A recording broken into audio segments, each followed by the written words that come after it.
자식 걱정을 많이 할수록 자식이 더 잘 될 거라고 믿는 분들이 있습니다.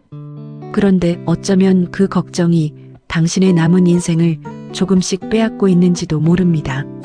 오늘 이 이야기를 끝까지 들으시면 평생 짊어져온 그 무게를 조금은 내려놓을 수 있게 될 겁니다. 당신은 지금 몇 살이십니까? 60대입니까? 70대입니까? 아니면 그보다 더 위이십니까? 나이가 들면 걱정이 줄어들 거라고 생각하셨던 분들 많을 겁니다. 젊었을 때는 먹고 사는 걱정, 아이 키우는 걱정, 직장 걱정, 그게 다 지나가면 편해질 거라고 믿으셨을 겁니다. 그런데 어떻습니까? 지금도 눈을 뜨면 자식 생각부터 납니까? 잠들기 전에 돈 걱정이 먼저 찾아옵니까? 내 몸이 아파도 자식들한테 짐이 될까봐 그게 더 걱정됩니까? 걱정이 줄어든 게 아니라 걱정의 종류만 바뀐 겁니다. 그리고 그 걱정은 이제 습관이 됐습니다. 오래된 습관, 그냥 두면 평생 가는 습관. 왜 그럴까요? 왜 나이가 들어도 걱정은 줄지 않는 걸까요? 심리학자들은 이걸 반추사고라고 부릅니다. 같은 생각을 머릿속에서 계속 되새기는 겁니다. 걱정을 하면 뭔가 하고 있는 느낌이 드는 거죠. 아무것도 안 하는 것보다 낫다는 착각. 걱정이라도 해야 엄마로서, 아버지로서 제 역할을 다하는 것 같은 느낌. 그런데 진실을 말씀드리겠습니다. 걱정은 아무것도 바꾸지 않습니다. 당신이 밤새 자식 걱정을 해도 자식의 내일은 달라지지 않습니다. 당신이 돈 걱정으로 잠을 못 자도 통장 잔고는 그대로입니다. 걱정은 마치 뱅뱅 도는 쳇바퀴처럼 에너지만 쓰고 제자리에 머무릅니다. 그런데 왜 멈출 수가 없는 걸까요? 뇌과학이 그 답을 줍니다. 우리 뇌는 위험을 감지하면 경보를 울립니다. 옛날 조상들이 맹수를 피하기 위해 발달시킨 생존 본능입니다. 위험한 걸 미리 걱정해야 살아남을 수 있었으니까요. 그런데 현대의 뇌는 실제 위험과 상상 속의 위험을 잘 구분하지 못합니다. 자식이 전화를 안 받아도, 몸이 조금 안 좋아도, 뉴스에서 나쁜 소식이 들려도 뇌는 똑같이 경보를 울립니다. 심장이 빨리 뛰고 잠이 안 오고 머릿속이 복잡해지는 겁니다. 그리고 이걸 오래 반복하면 뇌는 걱정하는 것 자체를 학습합니다. 걱정이 습관이 되는 게 아니라 걱정이 뇌의 기본 설정이 되는 겁니다. 당신 잘못이 아닙니다. 당신이 약해서가 아닙니다. 평생 그렇게 살아오셨기 때문에 뇌가 그 패턴을 진짜 길처럼 만들어버린 겁니다. 그런데 여기서 중요한 사실 하나를 대부분의 사람들이 놓칩니다. 길은 바꿀 수 있습니다. 오래된 길이라도 새 길을 만들면 됩니다. 뇌는 죽을 때까지 변합니다. 이걸 신경가소성이라고 합니다. 80세에도 90세에도 뇌는 새로운 패턴을 배울 수 있습니다. 걱정 대신 다른 것을 반복하면 뇌는 그걸 새로운 길로 받아들입니다. 그 이야기를 조금 뒤에 드리겠습니다. 먼저 더 깊은 이야기를 해야 할 것 같습니다. 당신이 자식 걱정을 내려놓지 못하는 이유, 진짜 이유 말입니다. 우리 세대의 부모님들은 자식을 위해 자신의 삶을 바쳤습니다. 그게 당연한 거였습니다. 내가 못 먹어도 자식은 먹여야 하고 내가 못 입어도 자식은 입혀야 하는 시절이었습니다. 그 헌신이 사랑이었습니다. 그런데 그 사랑이 시간이 지나면서 어느 순간부터 걱정이라는 형태로 굳어졌습니다. 자식이 다 커서 어른이 됐는데도, 결혼을 하고 손주까지 낳았는데도 마음속에서는 아직도 내 품 안의 아이처럼 느껴지는 겁니다. 내가 걱정을 멈추면 내가 부모 노릇을 그만두는 것 같은 느낌. 내가 걱정을 멈추면 자식이 잘못될 것 같은 느낌. 내가 걱정을 멈추면 나는 나쁜 부모가 되는 것 같은 느낌. 이 느낌이 걱정을 놓지 못하게 만듭니다. 하지만 진짜 문제는 지금부터입니다. 걱정이 사랑이라고 생각하는 그 믿음 자체가 사실은 자식에게도 당신에게도 도움이 되지 않는다는 겁니다. 한번 생각해 보십시오. 당신이 밤마다 자식 걱정으로 잠을 못 자면 자식이 더 성공합니까?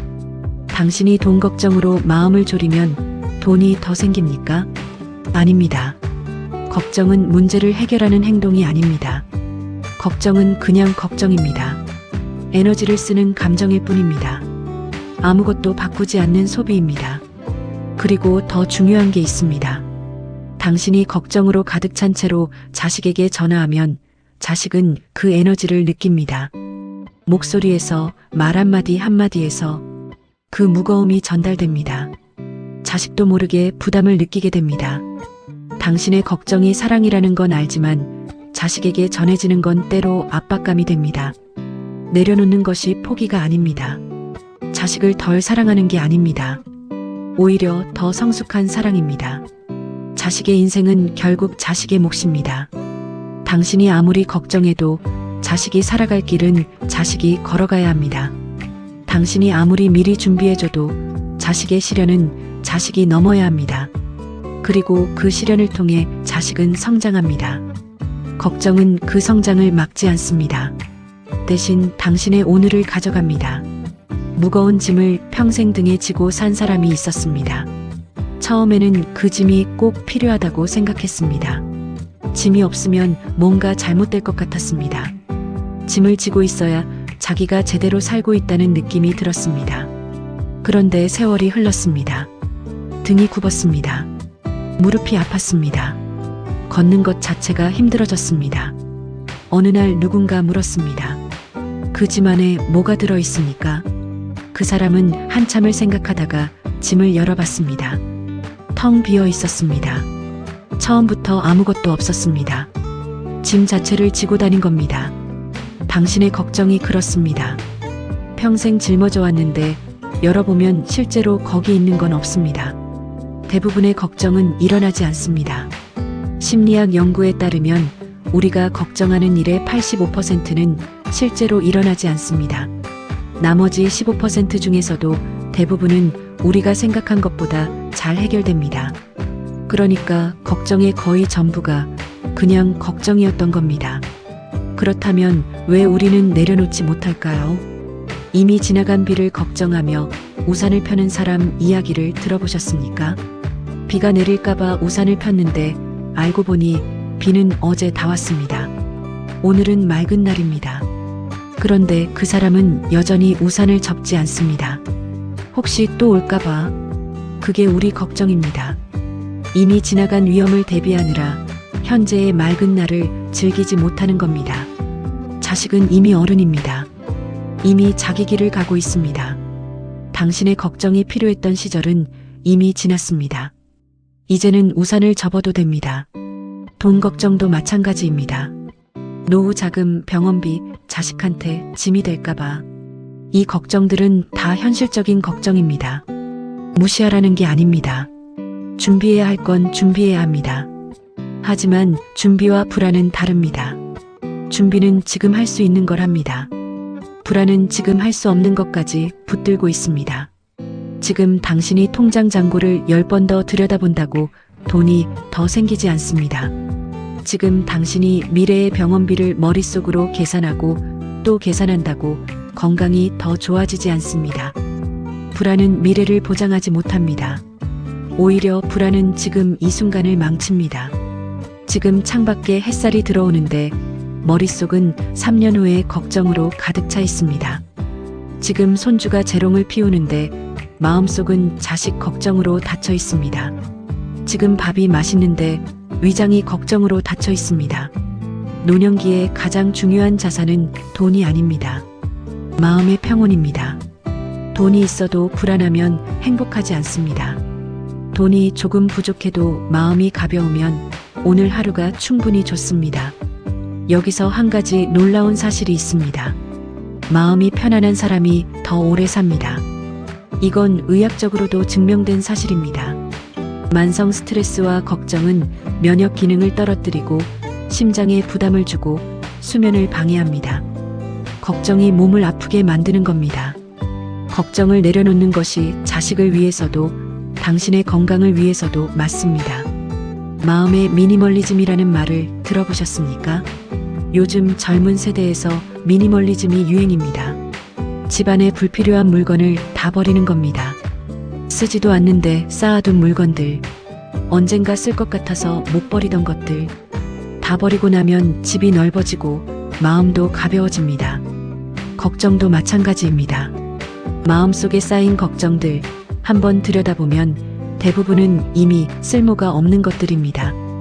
이미 지나간 일에 대한 걱정, 내가 어쩔 수 없는 일에 대한 걱정, 일어날지 안 일어날지도 모르는 일에 대한 걱정, 이것들을 하나씩 비워내는 겁니다. 물건을 버리듯 걱정을 버리는 겁니다. 처음에는 어색합니다. 뭔가 잃어버리는 것 같고 허전한 것 같고 불안한 것 같습니다. 그런데 비워내고 나면 거기에 다른 것이 들어옵니다. 지금 이 순간의 따뜻함, 작은 것에 대한 감사, 가벼워진 마음. 마음을 비워야 삶이 들어옵니다. 가벼워져야 행복이 들어옵니다. 그렇다면 어떻게 해야 할까요? 수십 년간 쌓인 걱정 습관을 어떻게 바꿀 수 있을까요? 완벽하게 바꾸려 하지 않아도 됩니다. 오늘 당장 다 내려놓지 않아도 됩니다. 그럴 수 있는 사람은 없습니다. 작은 것부터 시작하면 됩니다. 걱정이 올라올 때 딱 한 가지만 물어보십시오. 내가 지금 이 걱정으로 무언가를 바꿀 수 있습니까? 만약 바꿀 수 있다면 바꾸십시오. 행동하십시오. 전화를 하든 병원을 가든 자식한테 직접 물어보든. 만약 바꿀 수 없다면 그 걱정은 들고 있을 필요가 없습니다. 내가 바꿀 수 없는 것에 에너지를 쓰는 건 물이 새는 그릇에 물을 계속 붓는 것과 같습니다. 로마 황제이자 철학자였던 마르쿠스 아우렐리우스가 1800년 전에 이런 말을 했습니다. 당신의 힘 안에 있는 것에 집중하라. 그 밖의 것은 그냥 흘러가게 두어라. 1800년 전 사람의 말이 오늘 당신의 이야기입니다. 자식의 인생은 당신 힘 안에 있지 않습니다. 자식이 어떤 선택을 하는지, 어떤 사람을 만나는지, 어떤 일을 겪는지, 그건 자식의 영역입니다. 당신 힘 안에 있는 건 지금 이 순간 당신이 어떻게 살 것인지입니다. 그걸 선택하십시오. 잠깐 지금까지 이야기를 들으시면서 이런 생각이 드신 분 있으실 겁니다. 그래도 부모인데, 그래도 걱정이 되는데, 걱정하지 말라는 게 말처럼 쉽냐고. 맞습니다. 쉽지 않습니다. 걱정을 완전히 없애라는 게 아닙니다. 걱정이 드는 건 자연스러운 겁니다. 사랑하는 사람이 있으면 걱정도 따라오는 법입니다. 하지만 걱정이 찾아왔을 때 거기서 머무는 시간을 줄이는 겁니다. 걱정이 오면 인사는 하되 같이 살지는 않는 겁니다. 마음 문을 열어줬다가 조용히 보내는 겁니다. 어떤 분은 이런 연습을 합니다. 걱정이 올라오면 마음속으로 이렇게 말합니다. 알아. 내가 왔구나. 근데 나는 지금 괜찮아. 그리고 숨을 한번 깊게 쉽니다. 그게 다입니다. 호흡 하나가 걱정의 흐름을 바꿉니다. 호흡 하나가 지금 이 순간으로 당신을 데려옵니다. 오늘 밤 잠들기 전에 한번 해보십시오. 눈을 감고 오늘 하루 당신에게 일어난 좋은 일 3가지만 떠올려 보십시오. 아무리 작아도 됩니다. 오늘 밥이 맛있었다. 날씨가 좋았다. 몸이 그래도 크게 아프지 않았다. 좋아하는 음악을 들었다. 이것만으로도 충분합니다. 감사는 걱정의 반대말입니다. 감사가 마음속에 자리를 잡으면 걱정이 들어올 자리가 줄어듭니다. 그리고 오늘 밤 자식에 대해 이렇게 생각해 보십시오. 내 자식은 지금 자기 자리에서 자기 인생을 살고 있다. 나는 그 아이를 사랑한다. 그걸로 충분하다. 그 아이가 걸어갈 길이 험할 수도 있습니다. 실수도 할 수 있습니다. 힘든 시간도 올 수 있습니다. 그런데 그게 인생입니다. 그게 그 아이의 인생입니다. 당신도 젊었을 때 넘어지면서 일어섰습니다. 그 경험이 당신을 지금의 당신으로 만들었습니다. 자식도 그렇게 클 겁니다. 당신의 걱정이 그 길을 막을 수 없습니다. 하지만 당신의 평안이 그 아이에게 용기를 줄 수 있습니다. 엄마가, 아버지가 편안하게 잘 지내고 있다는 것. 그것만큼 자식에게 큰 선물이 없습니다. 그러니까 당신이 잘 지내는 게 당신을 위해서만이 아닙니다. 자식을 위해서도 맞습니다. 이제 남은 인생을 당신을 위해 사십시오. 평생 가족을 위해 살았습니다. 자식을 위해 살았습니다. 이제는 당신의 차례입니다. 당신이 좋아하는 것, 당신이 하고 싶었던 것, 당신이 가보고 싶었던 곳, 이제 그것들에게 시간을 주십시오. 걱정을 비운 자리에 당신의 삶을 채우십시오. 어떤 분은 이렇게 말씀하실 수 있습니다. 이 나이에 뭘 새롭게 시작해? 이 나이에 무슨 내 삶이야? 그 생각, 지금 이 순간부터 바꾸십시오. 이 나이이기 때문에 더 잘 알고 있습니다. 뭐가 소중한지, 뭐가 진짜인지, 뭐가 기쁨인지, 젊었을 때는 몰랐던 것들을 지금은 압니다. 그 지혜로 당신의 오늘을 사십시오. 작은 것에 기뻐할 수 있는 나이입니다. 사람들의 시선이 덜 두렵고 세상의 기준에서 좀 더 자유로운 나이입니다. 진짜 좋아하는 것에 솔직해질 수 있는 나이입니다. 이게 얼마나 귀한 겁니까? 걱정한다고 달라지지 않습니다. 불안은 사랑이 아닙니다. 내려놓는 것이 포기가 아닙니다. 마음을 비워야 삶이 들어옵니다. 가벼워져야 행복이 들어옵니다. 이 말들을 오늘 하루 가끔씩 되새겨 보십시오. 걱정이 올라올 때마다, 불안이 밀려올 때마다 조용히 속으로 되뇌어 보십시오. 처음에는 믿어지지 않아도 괜찮습니다. 반복하다 보면 조금씩 바뀝니다. 뇌가 새 길을 만들기 시작합니다. 당신은 지금 이 순간에도 충분히 좋은 부모입니다. 충분히 좋은 사람입니다. 더 걱정하지 않아도 됩니다. 이제 그 무거운 짐을 조금 내려놓으십시오. 등을 펴십시오. 어깨를 내리십시오. 숨을 깊게 드십시오. 당신은 충분히 살아왔습니다. 충분히 해냈습니다. 이제는 가벼워져도 됩니다. 오늘부터 당신은 달라집니다. 걱정 대신 오늘을 봅니다. 불안 대신 지금을 삽니다. 남은 인생을 당신을 위해 씁니다. 댓글에 이렇게 써주십시오. 나는 이제 걱정을 내려놓겠습니다. 나는 내 인생을 다시 살겠습니다. 나는 평안한 노년을 선택하겠습니다. 그 한 줄이 오늘 당신과 저 사이의 약속이 됩니다. 이런 이야기가 도움이 되셨다면 구독과 좋아요도 부탁드립니다. 비슷한 마음의 분들이 이 이야기를 만날 수 있도록 함께 나눠주시면 더없이 감사하겠습니다. 오늘도 당신의 하루가 조금 더 가볍고 조금 더 따뜻하길 바랍니다.